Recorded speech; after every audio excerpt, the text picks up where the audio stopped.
Ақ жардың ақ самалындай аяулым, айзада ана мейірімнің баяны.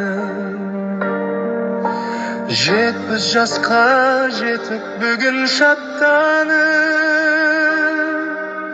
жиналды ғой барша әулет аяулы. Ақ пейілің әр үйдің берекесі, кең дастархан отбасы мерекесі. Қайда жүрсек жүрегіміз сағынады, өзіңізсіз болмайды екен берекеміз. Айзада ана асыл ана, өтіңнің алтын бағы, сегіз бал өсірдіңіз, мейіріммен тербетіп бәрін. Алты ұл мен екі қызың, өзіңізге басым иеді. 19 немереңіздің күлкісі үйді сәнге бөледі. Бақыт жанның қол ұстасып елужым, бірге кештің талай көктем талай қыс.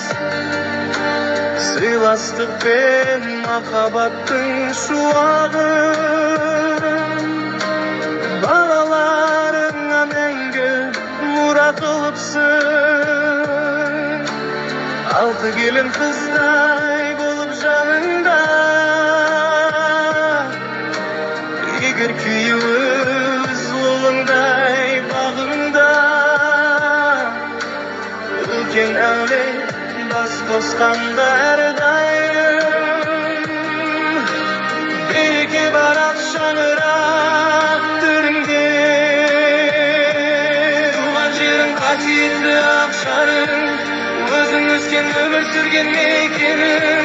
Анаңа да жақын болып ғұмыр кешіп, адалдықтың өсеттің сен өрленіп.